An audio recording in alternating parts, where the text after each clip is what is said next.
Hi friends, കഴിഞ്ഞ ക്ലാസ്സിൽ ഭരണഘടനാ നിർമ്മാണ സഭയുടെ രൂപീകരണവും ഭരണഘടന രൂപീകരിക്കപ്പെട്ടതും നിലവിൽ വന്ന തീയതിയുമൊക്കെ ആണ് നമ്മൾ പഠിച്ചത്. ഈ ക്ലാസ്സിൽ നമ്മൾ ചർച്ച ചെയ്യാൻ പോകുന്നത് ഭരണഘടനാ നിർമ്മാണ സഭയിലെ വിവിധ കമ്മിറ്റികളെക്കുറിച്ചാണ്. അപ്പോൾ എല്ലാവർക്കും ക്ലാസ്സിലേക്ക് സ്വാഗതം. ഭരണഘടനാ നിർമ്മാണ സഭയിലെ കമ്മിറ്റികൾ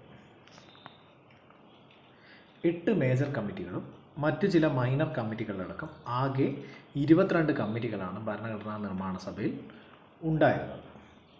എത്ര കമ്മിറ്റികളാണുള്ളത്? ആകെ 22 കമ്മിറ്റികളാണ് ഭരണഘടനാ നിർമ്മാണ സഭയിൽ ഉള്ളത്. ഡ്രാഫ്റ്റിംഗ് കമ്മിറ്റി ഭരണഘടനാ നിർമ്മാണ സഭയിലെ ഏറ്റവും പ്രധാനപ്പെട്ട കമ്മിറ്റിയാണ് ഡ്രാഫ്റ്റിംഗ് കമ്മിറ്റി. ഭരണഘടനാ നിർമ്മാണ സഭയിലെ ഏറ്റവും പ്രധാനപ്പെട്ട കമ്മിറ്റിയാണ് ഡ്രാഫ്റ്റിംഗ് കമ്മിറ്റി. ഭരണഘടനയുടെ കരട് രൂപം സമർപ്പിക്കുന്നതിന് വേണ്ടിയാണ് ഡ്രാഫ്റ്റിംഗ് കമ്മിറ്റി രൂപീകരിക്കപ്പെട്ടത്. ഭരണഘടനയുടെ കരട് രൂപം രൂപീകരിക്കുന്നതിന് വേണ്ടിയിട്ടാണ് ഡ്രാഫ്റ്റിംഗ് കമ്മിറ്റി രൂപീകരിക്കപ്പെട്ടത്.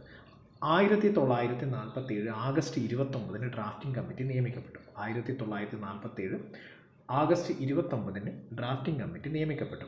7 അംഗങ്ങളാണ് ഡ്രാഫ്റ്റിംഗ് കമ്മിറ്റിയിൽ ഉണ്ടായിരുന്നത്. 7 അംഗങ്ങളാണ് ഡ്രാഫ്റ്റിംഗ് കമ്മിറ്റിയിൽ ഉണ്ടായിരുന്നത്. BR അംബേദ്കർ ആയിരുന്നു ഡ്രാഫ്റ്റിംഗ് കമ്മിറ്റിയുടെ ചെയർമാൻ. ഡ്രാഫ്റ്റിംഗ് കമ്മിറ്റിയുടെ ചെയർമാൻ BR അംബേദ്കർ ആയിരുന്നു. PSC ഒരുപാട് തവണ ചോദിച്ചൊരു ക്വസ്റ്റ്യനാണ് ഡ്രാഫ്റ്റിംഗ് കമ്മിറ്റിയുടെ ചെയർമാൻ ആരായിരുന്നു എന്നത്. ഡ്രാഫ്റ്റിംഗ് കമ്മിറ്റിയുടെ ചെയർമാൻ BR അംബേദ്കർ ആയിരുന്നു. ഇന്ത്യൻ ഭരണഘടനയുടെ ആദ്യ കരട് തയ്യാറാക്കപ്പെട്ട വർഷം 1948 ഫെബ്രുവരിയിലാണ്. ഇന്ത്യൻ ഭരണഘടനയുടെ ആദ്യ ഡ്രാഫ്റ്റ് തയ്യാറാക്കപ്പെട്ട വർഷം 1948 തുടർന്ന് ഇന്ത്യയിലെ ജനങ്ങൾക്ക് ഡ്രാഫ്റ്റിനെ കുറിച്ചുള്ള നിർദ്ദേശങ്ങളും വിമർശനങ്ങളും അറിയിക്കുന്നതിനായി 8 മാസം സമയം നൽകി. ഒരു ഡ്രാഫ്റ്റ് തയ്യാറാക്കുകയും ഇതിൽ നിന്ന് ജനങ്ങൾക്ക് ഡ്രാഫ്റ്റിനെ കുറിച്ചുള്ള നിർദ്ദേശങ്ങളും വിമർശനങ്ങളും അറിയിക്കുന്നതിനായിട്ട് 8 മാസം സമയം നൽകി. പൊതുജനങ്ങളുടെ നിർദ്ദേശങ്ങൾക്കനുസരിച്ച് പരിഷ്കരിച്ച 2ാം ഡ്രാഫ്റ്റ് പ്രസിദ്ധീകരിച്ചത് 1948 ഒക്ടോബറിലാണ്. ആദ്യമായിട്ട് 1ാമത്തെ ഡ്രാഫ്റ്റ് 1948 ഫെബ്രുവരിയിൽ തയ്യാറാക്കപ്പെട്ടു. അതിൽ ജനങ്ങളുടെ ഒപ്പീനിയൻ എടുത്തു. തുടർന്ന് ഇന്ത്യയിലെ ജനങ്ങൾ ഡ്രാഫ്റ്റിനെ കുറിച്ചുള്ള നിർദ്ദേശങ്ങളും വിമർശനങ്ങളും അറിയിച്ചു. 8 മാസം അതിനായിട്ട് സമയം നൽകി. പൊതുജനങ്ങളുടെ നിർദ്ദേശങ്ങൾക്കനുസരിച്ച് പരിഷ്കരിച്ച 2ാം ഡ്രാഫ്റ്റ് 1948 ഒക്ടോബറിൽ പ്രസിദ്ധീകരിച്ചു.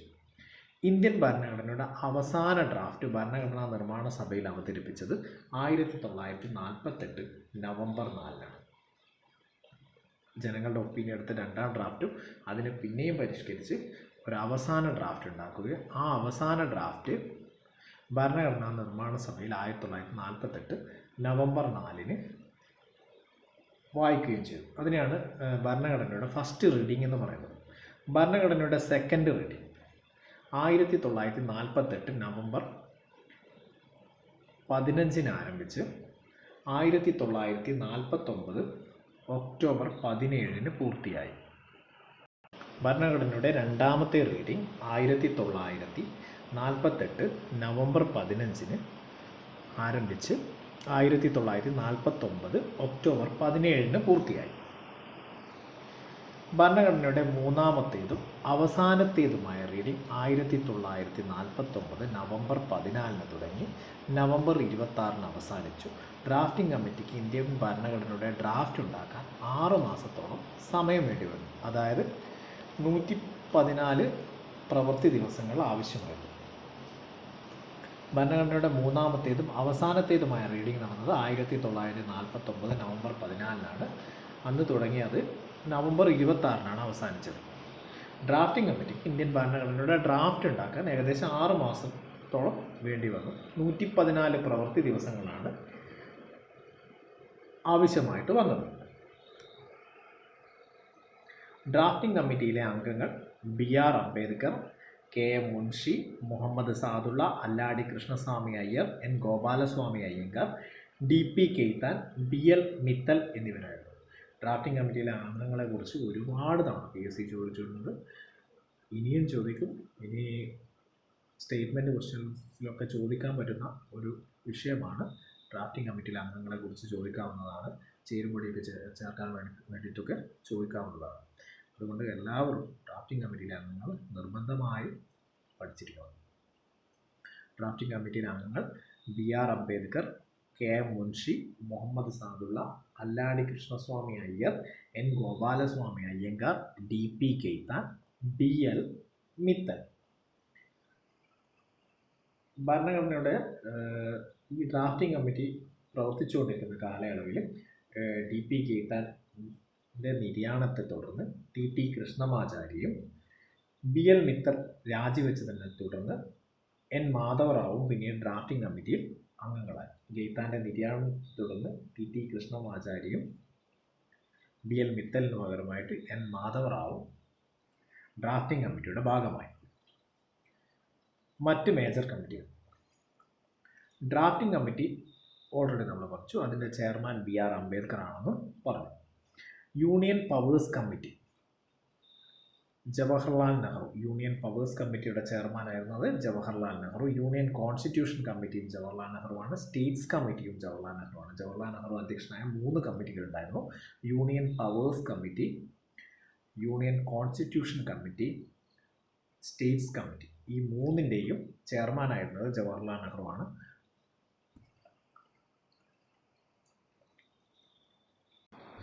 പ്രൊവിൻഷ്യൽ കോൺസ്റ്റിറ്റ്യൂഷൻ കമ്മിറ്റി, അതുപോലെ advisory committee on the fundamental rights, minority, tribal and excluded areas. ഈ 2 കമ്മിറ്റിയുടെയും ചെയർമാനായിരുന്നത് സർദാർ വല്ലഭായ് പട്ടേലായിരുന്നു. പ്രൊവിൻഷ്യൽ കോൺസ്റ്റിറ്റ്യൂഷണൽ കമ്മിറ്റിയും advisory committee on fundamental rights, minorities, tribal and excluded areas. ഇത് 2ൻ്റെയും ചെയർമാനായിരുന്നത് സർദാർ വല്ലഭായ് പട്ടേലായിരുന്നു. Fundamental rights sub committee chairman J B കൃപലാനിയായിരുന്നു. Fundamental rights sub committee J B Kripalani. Minority sub committee H C മുഖർജിയാണ്. Fundamental rights sub committee J B Kripalani, minority sub committee H C Mukherjee. Committee for North East tribal area. Committee for North East tribal area Gopinath Bardoloi. Excluded partially excluded areas Assam ഒഴികെയുള്ള sub committee A B Thakkar.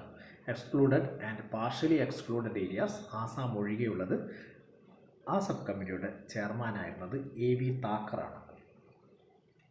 Rules of procedure കമ്മിറ്റിയുടെ ചെയർമാനായിരുന്നത് doctor Rajendra പ്രസാദാണ്. Steering committee ചെയർമാനും രാജേന്ദ്ര പ്രസാദാണ്. അദ്ദേഹം 2 കമ്മിറ്റിയുടെയാണ്, പ്രധാനപ്പെട്ട 2 കമ്മിറ്റിയുടെയാണ് ചെയർമാനായിരുന്നത്. Rules of procedure committee doctor Rajendra Prasad, steering കമ്മിറ്റിയും ഡോക്ടർ രാജേന്ദ്ര പ്രസാദ്. മറ്റ് മൈനർ കമ്മിറ്റികൾ. Finance and staff committee doctor Rajendra Prasad. Minor committees. Finance and staff committee, അതിൻ്റെ ചെയർമാനായിരുന്നത് രാജേന്ദ്ര പ്രസാദാണ്. അഡ്ഹോക് കമ്മിറ്റി ഓൺ നാഷണൽ ഫ്ലാഗിൻ്റെതും ഡോക്ടർ രാജേന്ദ്ര പ്രസാദാണ്. Ad hoc committee on national flag doctor Rajendra പ്രസാദാണ്. ക്രെഡൻഷ്യൽ കമ്മിറ്റിയുടേത് അല്ലാടി കൃഷ്ണസ്വാമി അയ്യറാണ്. ക്രെഡൻഷ്യൽ കമ്മിറ്റിയുടെ ചെയർമാനായിരുന്നത് അല്ലാടി കൃഷ്ണസ്വാമി അയ്യറാണ്. ഹൗസ് കമ്മിറ്റിയുടേത് പട്ടാഭി സീതാരാമയ്യ. ഹൗസ് കമ്മിറ്റിയുടെ ചെയർമാനായിരുന്നത് പട്ടാഭി സീതാരാമയ്യാണ്. Order of business committee K M Munshi. Order of business committee K M മുൻഷിയാണ്. Order of business committee K M Munshi. Ad hoc committee on the citizenship S Varadachari. Ad hoc committee on the citizenship S Varadachari. Ad hoc committee on the Supreme Court S Varadachari തന്നെയാണ്. Ad hoc committee on the സിറ്റിസൺഷിപ്പും S വരദാചാരിയാണ്. Ad hoc committee on the Supreme കോർട്ടും S വരദാചാരിയാണ്. Linguistic provinces committee S K ദറാണ്. Linguistic provinces committee S K ദറാണ്. Committee on commissioners provinces Pattabhi സീതാരാമയ്യാണ്. Committee on commissioners provinces Pattabhi സീതാരാമയ്യാണ്. Press gallery committee Ushanath സെന്നാണ്. Press gallery committee Ushanath സെന്നാണ്. Committee on the functions of the constituent assembly G V മാവലങ്കറാണ്. Committee on the functions of the constituent assembly G V മാവലങ്കറാണ്. Special committee to examine the draft constitution Alladi Krishnaswamy അയ്യറാണ്. Special committee to examine the draft constitution Alladi Krishnaswamy അയ്യറാണ്. Language കമ്മിറ്റിയുടെ ചെയർമാനായിരുന്നത് മേട്ടൂരി സത്യനാരായണയാണ്. Language കമ്മിറ്റിയുടെ ചെയർമാനായിരുന്നത് മോട്ടൂരി സത്യനാരായണയാണ്. Expert committee on the financial province of the union constitution Nalini Ranjan സർക്കാരാണ്. Expert committee on the financial provisions of the union constitution Nalini Ranjan സർക്കാരാണ്. ഇത്രയും കമ്മിറ്റികളാണ് ഉള്ളത്. 8 മേജർ കമ്മിറ്റികളും മൈനർ കമ്മിറ്റികളടക്കം 14 മൈനർ കമ്മിറ്റികളടക്കം ആകെ 22 കമ്മിറ്റികളാണ് ഭരണഘടനാ നിർമ്മാണ സഭയിൽ ഉണ്ടായിരുന്നത്. അത് ഏറ്റവും പ്രധാനപ്പെട്ട കമ്മിറ്റി ഡ്രാഫ്റ്റിംഗ് കമ്മിറ്റിയാണ്. മറ്റ് കമ്മിറ്റികളെക്കുറിച്ച് നമ്മൾ മനസ്സിലാക്കിയിരിക്കുകയും ഡ്രാഫ്റ്റിംഗ് കമ്മിറ്റിയെക്കുറിച്ച് ശരിക്കും പഠിക്കുകയും വേണ്ടതാണ്. അപ്പോൾ എല്ലാവർക്കും താങ്ക് യു. ഈ വീഡിയോ നിങ്ങൾക്ക് ഉപകാരപ്രദമായിട്ടുണ്ടെങ്കിൽ ലൈക്ക് ചെയ്യുക, സബ്സ്ക്രൈബ് ചെയ്യുക, ഷെയർ ചെയ്യുക.